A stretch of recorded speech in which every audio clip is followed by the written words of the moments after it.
దగ్గర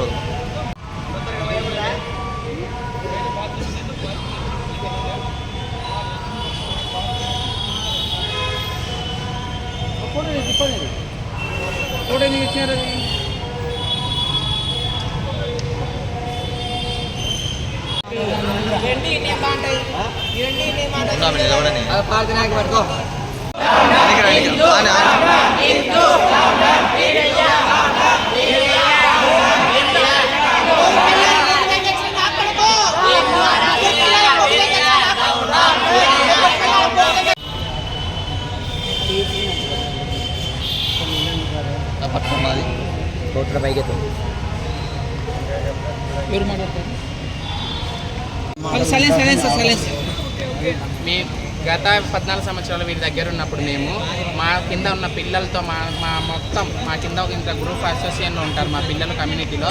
మా పిల్లలు అక్కడ నెలకు 30,000 చొప్పున 10 సంవత్సరాలు తిన్నాడు. మా పిల్లలు మమ్మల్ని ఒక రూమ్లో 30 మందితో కొట్టించేది. డబ్బులు ఇవ్వని రోజు ఎందుకు వచ్చిందని కొట్టడము, ఈ తాగి కొట్టాలా కొట్టియాలని చేసేది. వీడి కొడుకులను కూడా పిలిపించి కొట్టించేవాడు సార్ వీడు మాకు. గత మా సీడ్ సంపాదించింది ఒకప్పుడు రేకుల షెడ్ దీనికి పాణ్యంలో ఉన్నది కేవలం మేము వచ్చినప్పుడు. ఇవాళ పాణ్యంలో చుట్టుపక్కల కనీసం అంటే వీనికి 20-30 సెంట్ల స్థలాలు ఉన్నాయి. పాణ్యంలోనే 1.5 కోటి దాకా ఉన్నాయి. ఇవాళ ఒక పెద్ద ఇల్లు కట్టించిండు. మా 30 మంది సంపాదనతో వీడు 20-30-40 లక్షల ఇల్లు కట్టించిండు. తినక రాత్రి పౌలను కష్టపడి ఇస్తే వీడు మమ్మల్ని మొగలతో కొట్టించిండు, తలకాయల బాలు కొట్టించిండు, కళ్ళు జీలినాయి. వీడి కోసం భయపడి మేము పాణ్యం కూడా కాల్ చేసి గాజులపల్ల చేరుకున్నాను నేను ఇప్పట్లో. వీడి పిల్లలు కూడా ముందే జాగ్రత్త పడి దాపెట్టుకున్నాడు సార్. వీడు చాలా ఫ్రాడ్.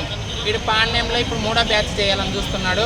మా మెయిన్ వాళ్ళందరూ నంద్యాల మా యూనియన్లో మెయిన్ వాళ్ళను కేసులు పెట్టేసి కలెక్టర్ ఆఫీస్ కాడికి, ఎస్పీ ఆఫీస్ కాడికి, డిఎస్పీ ఆఫీస్ కాడికి పోతున్నాడు వీడు. దయచేసి ఈ మొగోని అరాచకాలను మా ఎస్పీ గారు అయితేనేమి, జిల్లా కలెక్టర్ అయితేనేమి, డిఎస్పీ గారు అయితేనేమి మాకు న్యాయం చేయాలని కోరుకుంటున్నాను సార్. ఇప్పటికి కూడా సిద్ధమేను. నంద్యాలలో మేము ఇప్పుడు మామూలుగా ఇప్పుడు 250 మంది ట్రాన్స్జెండర్ ఉన్నాము. ఇంతమంది మేము కలిసి కట్టుకున్నాం కలిగింది. ఈ నలుగురు ఏమి సాధిస్తారు సార్ మా మీద? వీడు కేవలం వీడు స్వార్థం కోసము వీడు డబ్బు సంపాదించుకోవాలా, ఇంకా వీడి పిల్లలకు మూటలు వెనకేసుకోవాలని ఒక స్వార్థం.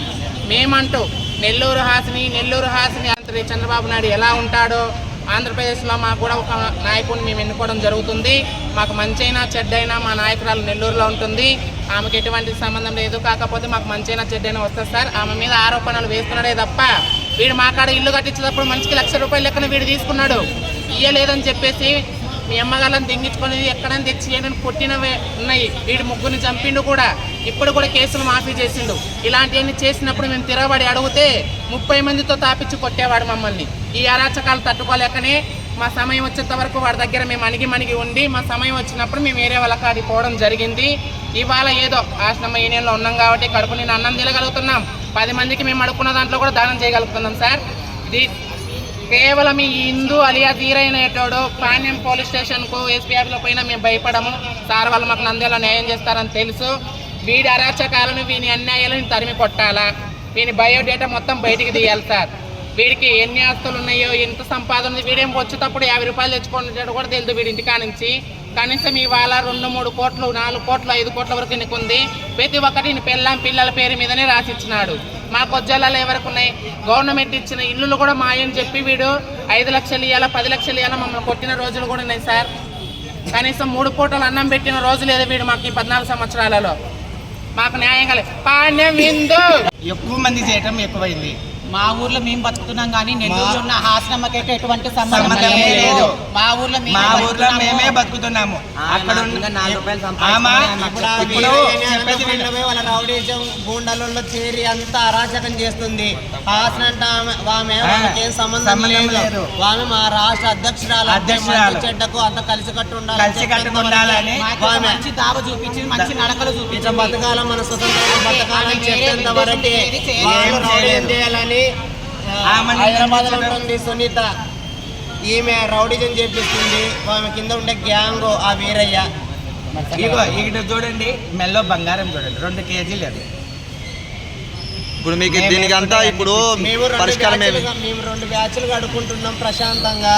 వాడు 3వ బ్యాచ్ చేయాలనుకుంటున్నాడు.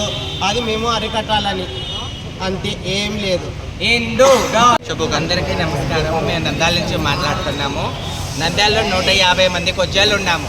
150 మందిలో ఒక 4-5 మంది పక్కకు పోయినారు. మేము 150 మంది ఇక్కడున్న జనాలకు మాత్రమే మేము కనపడుతున్నాము. వాళ్ళ 4 మీద దాడి చేసినట్టు మేము కానొస్తున్నాం అంటున్నారు. కానీ మేము ఇంతమంది ఉన్నాము, వాళ్ళు 4 ఉన్నారు. బెంగళూరు, హైదరాబాదు, వాడి వెనకాల ఒక 10 మంది బ్యాచ్ ఉంది. ఒక అనంతపురం జిల్లా వాళ్ళు ఉన్నారు. ఇంతమంది ఉండి వాడికి అంత ధైర్యం ఉంది. మేము ఉండేది ఎంత 140 మంది ఉన్నాము. మాకు ఎవరు అండదండలు లేరు. ఆస్ని అంటారు. ఆస్నికి మాకు ఎటువంటి సంబంధం లేదు. అమ్మాయి రాయలసీమకు సంబంధించి ఉంది కాబట్టి మేమందరం కలిసిమెలిసి రాయలసీమకు సంబంధించి మేము కలిసిమెలిసి ఉన్నాము. ఆమె మీద నిందలేయటం చాలా బాధాకరం. మగోడు 3 పిల్లలు ఉన్నారు. మేమందరం ఎలా ఉన్నాం, వాడు ఎలా ఉన్నాడు. మా ట్రాన్స్ కంపెనీలో అట్లా పెట్టుకోం. మేము బతుకుతున్నాము. వాడు ఎవడో 4 వేసుకొని వచ్చి మేము చేస్తున్నాము చెందుతున్నాము అంటే ఇంతమంది మేము బతకంది లేని వాడు వచ్చి మాకు 4తోని అక్కడ అనంతపురం మేము రౌడీజం చేస్తున్నాం, మేము దాడి చేస్తున్నాం అంటే ఇంతమంది పిల్లలు మా దగ్గర ఎలా ఉంటారండి? చెప్పండి. తాను రౌడీజం చేయండి, దౌర్జన్యం చేయండి, 4 ఇళ్ళు కట్టినాడా? 4 ఇళ్ళు పాణ్యంలో కట్టినాడా? వాడి కింద 40 మంది పిల్లలు ఉంటే వాళ్ళు సంపాదించినది మొత్తం తీసుకొని పాణ్యంలో ఇల్లు కొన్నాడు, ఇల్లు కట్టించినాడు, చాపరేళ్ళలో స్థలాలు కొన్నాడు, ఫ్లాట్లు కొన్నాడు, అన్ని ఉన్నాయి. ఇప్పుడు మళ్ళీ దౌర్జన్యం చేయాలని పాణ్యంలో కొన్ని ఏళ్ళ నుంచి దాంతో పాటు నమస్తే అండి, నా పేరు హసీనా, మాది పాణ్యము. 25 సంవత్సరాల నుంచి పాణ్యంలో జీవిస్తున్నాం మేము. అక్కడ ఇల్లు కట్టుకొని ఈ హిందూ అనే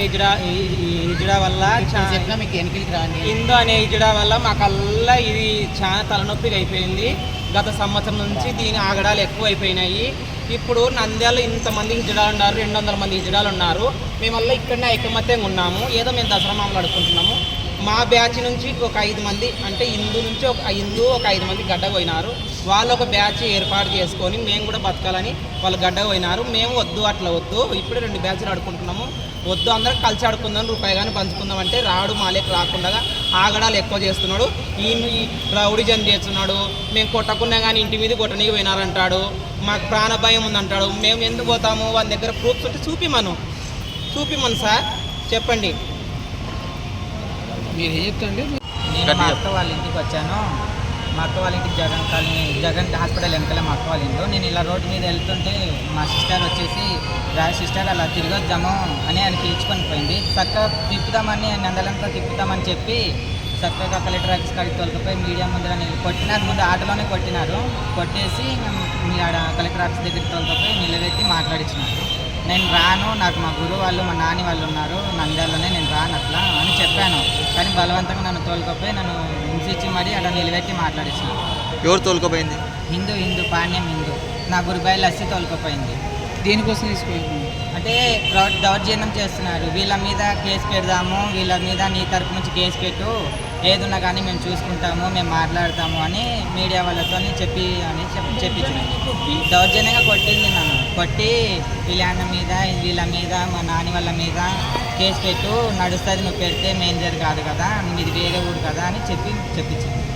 ఆ బాబాని కొట్టినారు కూడా ఆటోలోనే నన్ను. దేనికోసం కొట్టారు? అంటే వాళ్ళ కమిటీలో జాయిన్ కావాలంట, అందుకని కొట్టింది. మీడియా వాళ్ళందరికీ నమస్తే అండి. నా పేరు నంద్యాల శ్రావి అంటారు నా పేరు. ఈ హిందూ అలియాస్ వీరయ్య తను పురుషుడు. మా కమ్యూనిటీ వాళ్ళు ఇంతమంది ఉన్నారు. తను ఒక్కడు ఒక రాజ్యాంగం సృష్టించాలనుకొని ఒక బ్యాచ్ చేయాలనుకుంటున్నాడు. ఇది ఎంతవరకు న్యాయము? తను అప్పుడు పానెల్లో చేసిన రచ్చకు జైలుకు పోయి వచ్చి మమ్మల్ని ఇప్పుడు చాలా అరాచకం చేస్తున్నాడు. మా పైన లేనిపోని మాటలు చేస్తున్నాడు. ఒక గ్రూప్లో ఆవాజ్ ఇచ్చి మా మీదకి వస్తున్నారని అబద్ధాలు చెప్తున్నాడు. ఇది ఎంతవరకు కరెక్టు? మా సంఘంలో ఎంతమంది ఉన్నారో అంతమంది ఇప్పుడు అందరు హాజరయ్యాము. వాళ్ళు 5 మంది రౌడీజం చేయాలని మా మీద చూస్తున్నారు. అందుకు ఇప్పుడు ఇంత ఆగడాలు అరికట్టాలని మేము కోరుకుంటున్నాము. మాకు మీడియా వాళ్ళకి సంబంధించిన వాళ్ళు కానీ, మాకు స్టేషన్లో ఉండే పోలీసులు వాళ్ళు కానీ, కలెక్టర్ కానీ న్యాయం చేయాలని మేము అడుగుతున్నాము. ఒక్కరు కాదు 3 పెళ్ళాలను తెంగినాడు. వీడెట్ట గొజ్జోడెత్తాడు, గొజ్జల్లం మేము. చూడండి, హైదరాబాద్లో సునీత ఉంది, బెంగళూరులో ఆశ ఉంది. వాళ్ళందరూ కలిసి రౌడీజం చేయాలని అనంతపురంలో పెద్ద వీళ్ళ గ్యాంగే ఉంది. వాళ్ళు మా పైన లేనిపోని మాటలలో చెప్పి మమ్మల్ని అరాచకం చేస్తున్నారు. వాళ్ళ ఆగడాలల్లో అరికట్టాలని మా ఆవేదన. మాకు న్యాయం చేయాలని కోరుకుంటున్నామండి. ఈరోజు వాళ్ళు కలెక్టర్ ఆఫీస్ కాడ మీరు దాడి చేసినారని అంటున్నారు. మేమేం దాడి చేయలేదు, మేము ఇక్కడే ఉన్నాము. మేము ఎంతమంది అయితే నంద్యాలలో ఉన్నామో అంతమంది మేము ఇక్కడే ఉన్నాము. మేము ఎక్కడెక్కడ ఉన్నామో ఈ సీసీ కెమెరాలో కూడా ఉంటుంది. మా వాళ్ళపైన దాడి చేసినట్టు ఒక ప్రూఫ్ చూపిస్తే మేము ఏ దానికైనా తలదించుతాము. మేము దౌర్జన్యం చేసినాం అంటున్నారు కదా.